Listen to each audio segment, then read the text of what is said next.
अस्सलाम वालेकुम।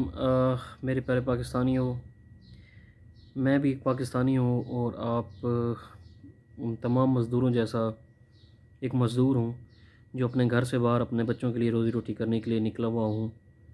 मैं मौजूदा हुकूमत के हुक्मरानों से ये इल्तिजा करूँगा कि अगर आपके आपस की लड़ाइयाँ ख़त्म हो गई हों तो खुदा के वास्ते ज़रा मार्केटों में जाके नज़र मारिए कि वहाँ पर एक दिहाड़ीदार मज़दूर अपने घर के आटा लेने के लिए, घर का राशन लेने के लिए, अपने बच्चों का पेट पालने के लिए खुदा की कसम तरस रहा है कि उसके पास पैसे नहीं हैं। अगर उसके पास पैसे हैं तो वो चीज़ों को बड़ी हसरत की निगाह से देख रहा है कि मैं घर में घी लेके जाऊं, दाल लेके जाऊं, मैं घर में क्या लेके जाऊं, अपने बच्चों का घर पेट कैसे पालूं।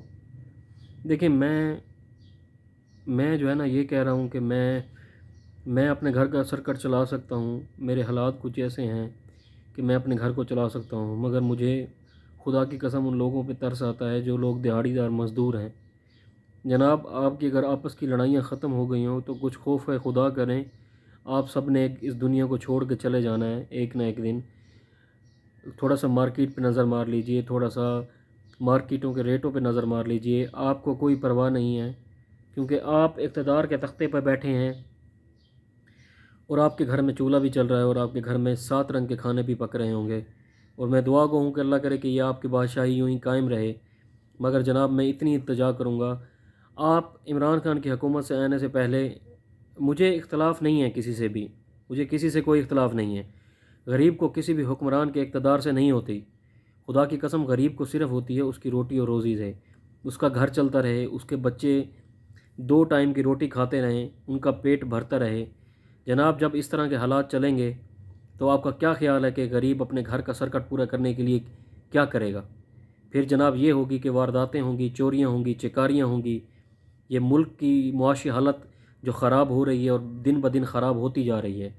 जनाब, अगर आपको अपनी एडवर्टाइज़ और अपने दौरों और बाकी मामलात से, अपनी लड़ाइयों, अपने झगड़ों से अगर थोड़ा सा फुर्सत या टाइम मिल जाए ना, तो जनाब ज़रा पता कर लीजिए मार्केट में घी 208 रुपये किलो इन्हीं दिनों में बढ़ गया है। जनाब, पता कर लीजिए कि गरीब की जो दिहाड़ी है, क्या वो उस जो बंदा उससे काम करवा रहा है क्या वो दिहाड़ी उसको पूरी दे रहा है?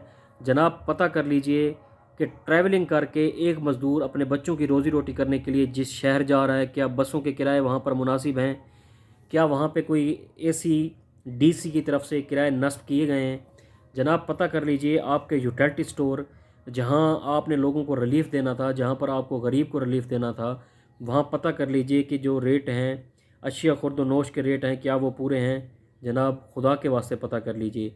इसके साथ साथ हुक्मरानों को तो मैं ये कहता चलूँ और उनसे इल्तजा करता रहूँ, इनके साथ साथ मैं उन ताजरों को भी इल्तजा करूँगा कि जनाब कुछ खौफ खुदा कर लें। मर जाना है। आप हाजी नमाजी बन जाते हैं, मगर कभी आपने सोचा कि क्या आपने हकूक़ुल इबाद को मद्देनज़र रखा? हाँ, आप जनाब मेरे ऊपर एक फ़तवा लगा देंगे कि मैं कोई आलिम या मौल्लम, मैं जनाब कुछ भी नहीं हूँ, मैं एक गुनाहगार अदना सा शख्स हूँ।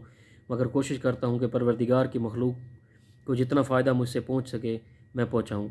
मैं जनाब ये आवाज़ बुलंद कर रहा हूँ और मैं परवरदिगार की बारगाह में सुरखरू हो जाऊँगा इस आवाज़ के बाद कि मैंने जनाब आवाज़ उठाई, मैंने आवाज़ उठाई उन लोगों के लिए जिनके घर के हालात ख़राब हैं।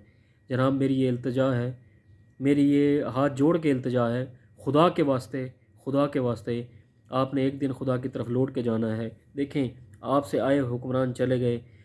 लियाकत अली साहब जो पाकिस्तान के पहले वज़ीर आज़म थे, अगर आपको फ़ुर्सत मिले तो उनकी कब्र पे जाके देखें कि वो क्या लेके गए हैं। जनाब, कायद आज़म मोहम्मद अली जिन्ना, जिन्होंने पाकिस्तान के लिए, मुसलमानों के लिए आज़ादी की जंग लड़ी कि मुसलमान एक ख़ुद मुख्तियार रियासत में अपनी इबादत गाहों में जाने के लिए आज़ाद हों और कोई फितना फ़साद किए बगैर वो परवरदिगार की इबादत बड़े अच्छे तरीके और एहसन तरीके से कर सकें और उनकी इबादत में कोई खलल पैदा करने वाला ना हो। और इन सब चीज़ों को मद्देनज़र रखते हुए उन्होंने एक अलहदा रियासत बनाने का जो है ना वो वादा किया अपनी कौम से और अल्लाह पाक ने उन्हें उस चीज़ में कामयाब किया। जनाब, ज़रा उनको देखें कि वो क्या लेकर गए हैं साथ। इसी तरह तख्त व नशीन, पैसा, दौलत सब कुछ यहीं पे रह जाएगा। खुदा के वास्ते कुछ रहम करें। ये मुल्क किस तरफ जा रहा है? जनाब, रोज़ी रोटी बहुत मुश्किल हुई पड़ी है। जनाब, रोटी नहीं है। जनाब, खाने के लिए गरीब के घर में पैसे नहीं हैं। जनाब, آپ کے گھی کے ریٹ تو 500 کچھ روپے پہ پہنچ گئے ہیں، مگر غریب کی دہاڑی وہیں 600-700 روپے پہ کھڑی ہے۔ جناب ادھر بھی کچھ مد نظر کیجئے جناب، آپ کے گورنمنٹ اداروں میں یا باقی اداروں میں کام کرنے والے ورکر کی سیلری کو بھی ذرا مد نظر رکھیں کہ مہنگائی تو آپ کی 4 گنا بڑھ گئی ہے مگر سیلری وہیں کی وہیں ہے۔ تو میں یہ التجا کروں گا آپ سب کو جو اقتدار میں ہے کہ اپنی اقتدار کی لڑائیوں کو ہٹ کر کسی غریب کے بارے میں بھی سوچ لیے۔ خدا کی ایسی مخلوق بھی ہے جن کے پاس کھانے کے لیے کچھ نہیں ہے۔ بے شک واللہ خیر الرازقین، میرا خدا بہترین رزق دینے والا ہے، مگر وسیلہ پروردگار حق کسی کو بناتا ہے۔ ذرا ادھر بھی مد نظر کر دیجئے۔ آپ کے بڑے بڑے تاجر، آپ کے بڑے بڑے لوگ جو حج کرنے کے لیے جاتے ہیں تو 7 حج لگاتار کرتے ہیں جناب، بڑے حاجی نمازی ہاتھوں میں تسبیحاں پڑھ کے پھرتے ہوتے ہیں، مگر کیا کسی نے کبھی سوچا کچھ لوگ ایسے ہیں جو اللہ کے نیک بندے ہیں، جو خدا کی مخلوق کا خیال رکھتے ہیں، جو خدا کی مخلوق کے لیے اچھے سٹیپ اٹھاتے ہیں۔ خدا آپ کا حامی و ناصر ہو۔ میں تمام اپنے تاجر جو ہیں ہمارے بھائی، ان سب سے التماس کروں گا کہ جناب میں ایک مزدور بندہ ہوں، دیہڑی دار بندہ ہوں، جناب کچھ رحم کیجئے۔ آپ کبھی مارکیٹ کا چکر لگا لیجئے، خدا کے واسطے کچھ رحم کیجئے۔ اگر آپ کچھ کر سکتے ہیں تو خدا کے لیے کچھ کریں، اپنے خدا کو راضی کرنے کے لیے کچھ کر لیں۔ پروردگار آپ سب کا حامی و ناصر ہو۔ میری پھر التماس ہے موجودہ حکمرانوں سے، خدا کے لیے ایک دوسرے پہ نوک جھوک چھوڑیے اور کسی غریب کے بارے میں سوچیے۔ والسلام۔